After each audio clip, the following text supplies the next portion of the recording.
Baik, bismillahirrahmanirrahim. Assalamualaikum warahmatullahi wabarakatuh. Alhamdulillah wassalatu wassalamu ala Rasulillah wa ala alihi wa sahbihi wa mawala amma ba'd. Alhamdulillah ikhwan, insyaallah taala ana pribadi akan membacakan kitab Syarah Durusul Lugha Al-Arabiyyah. Kitab Syarah Durusul Lugha Al-Arabiyyah. Adapun kitab matannya kitab yang ditulis oleh Syekh Dr. Abdul Rahim rahimahullah.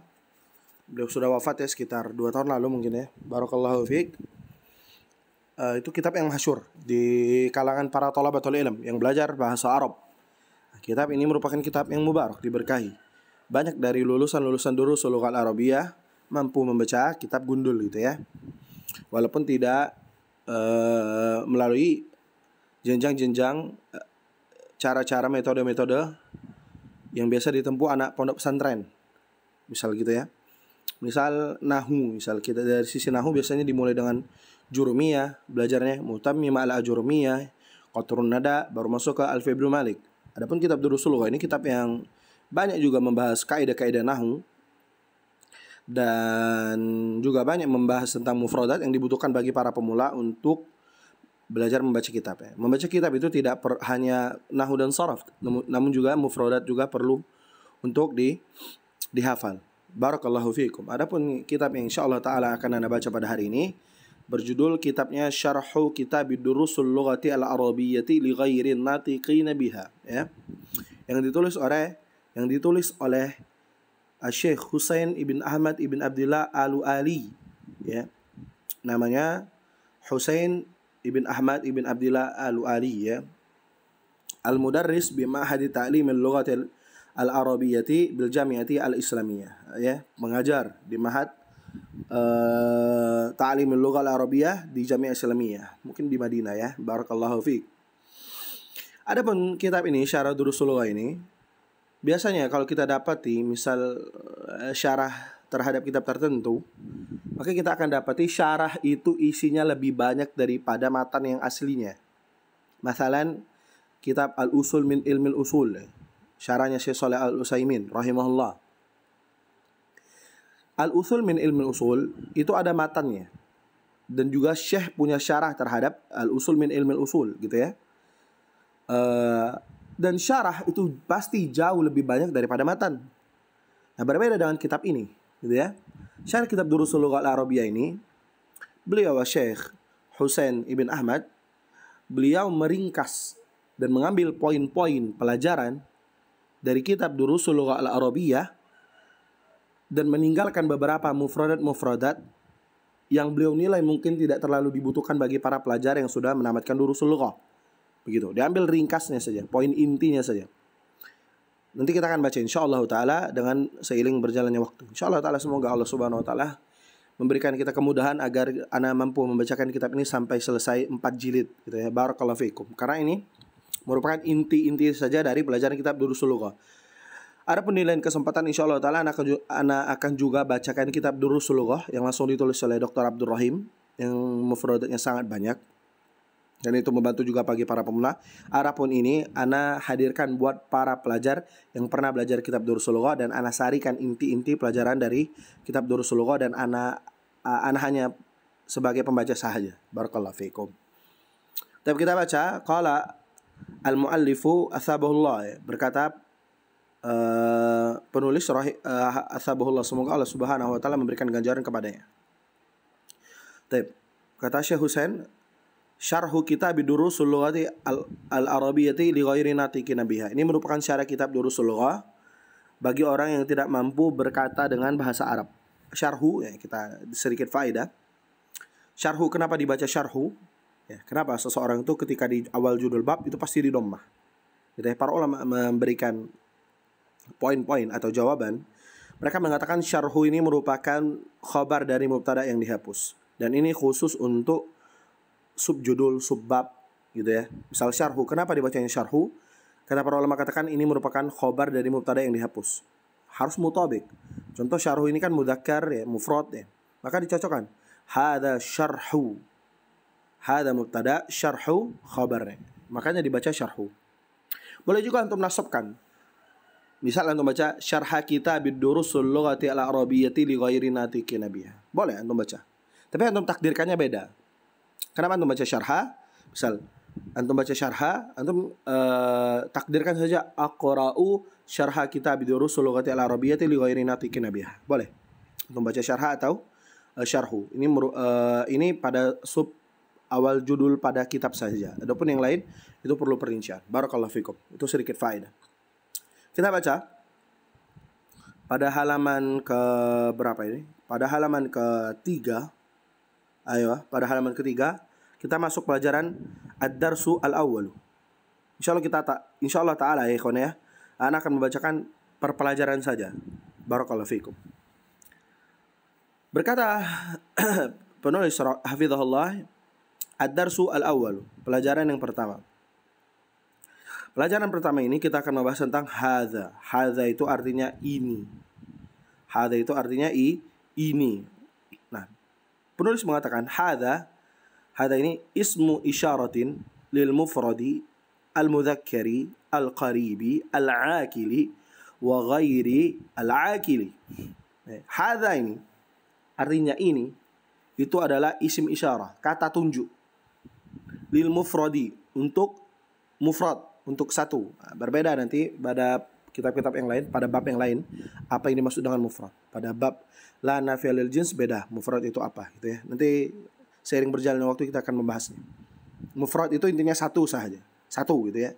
Al mudzakkari untuk yang mudzakkar, untuk yang laki-laki. Al qaribi untuk yang dekat. Al akili untuk yang berakal. Wa ghairil akili, dan untuk yang tidak berakal. Nah, beliau membawakan contohnya di bawah. Contoh yang al-aqilu, taib, yang berakal gitu ya. Hadza rajulun. Cara menerjemahkan, ini adalah seorang laki-laki. Rajulun itu laki-laki. Al-aqil, berakal. Yang kedua, hadza waladun, ya. Ini adalah anak laki-laki. Hadza waladun, gitu ya. Ini adalah anak laki-laki. Hadza mubtada, waladun sebagai khabarnya. Kenapa kita tahu itu mubtada dan itu khabar? Karena mubtada wajib biasanya ghalibnya berupa isim ma'rifat. Dan hadza ini merupakan isim ma'rifat, ismul isyarah. Baik.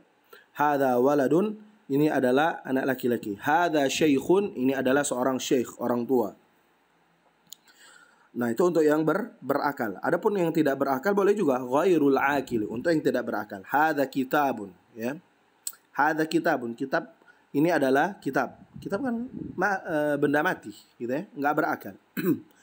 Yang kedua, hadza babun, ini adalah pintu. Yang ketiga, hadza qalamun, ini adalah pena. Hadza qalamun, ini adalah pena. Hadza mubtada, qalamun khabar. Ada perinciannya nanti ya. Itu harfun tanbih dan lain sebagainya. Taib.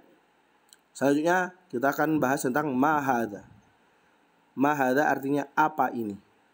Kata beliau, hafizahullah ta'ala, ma ismu istifhamin li ghairil akili. Ma ini untuk kata tanya bagi orang yang tidak berakal. Contoh, beliau mengatakan, ma hadza, apa ini? Hadza kitabun. Nah, itu betul.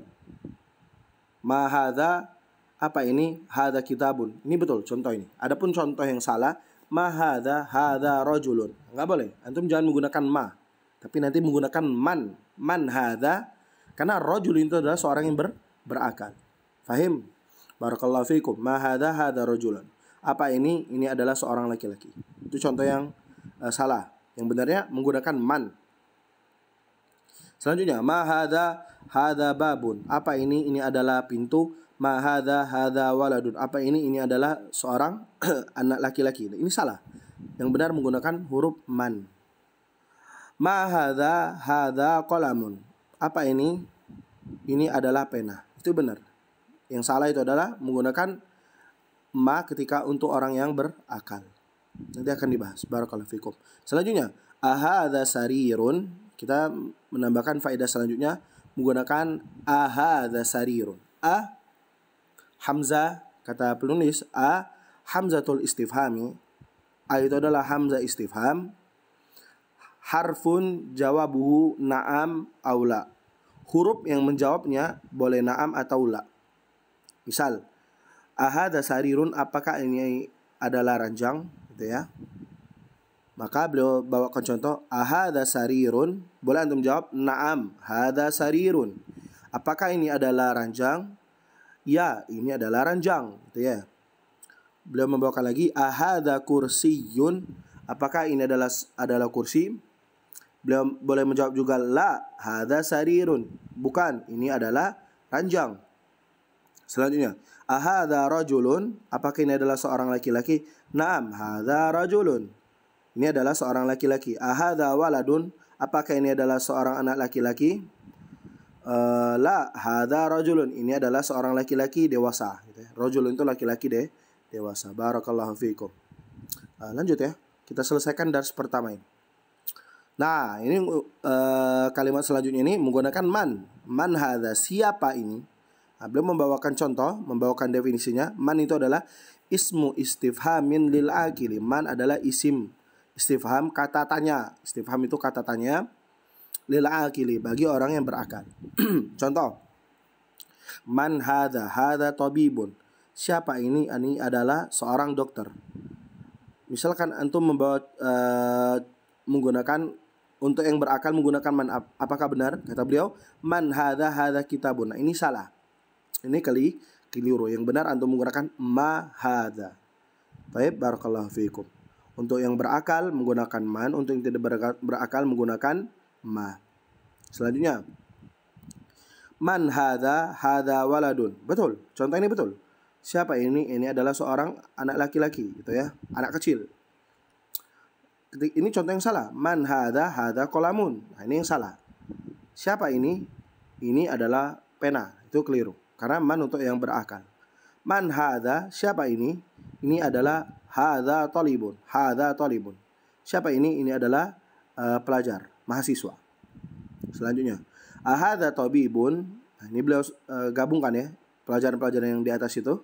Ahadza tabibun, apakah ini adalah seorang dokter? Naam, hadza tabibun, ini adalah seorang dokter. Ahadza talibun, apakah ini adalah seorang mahasiswa atau pelajar laki-laki? La, hadza tabibun, tidak, ini adalah seorang dokter laki-laki. Ahadza kalbun, apakah ini adalah anjing? Naam, hadza kalbun, ini adalah anjing. Ahadza kittun, apakah ini adalah kittun, kucing? La, hadza kalbun, tidak, ini adalah seekor anjing. Kittun itu untuk kucing rumahan, ya. Kalau untuk kucing liar biasanya hurrah.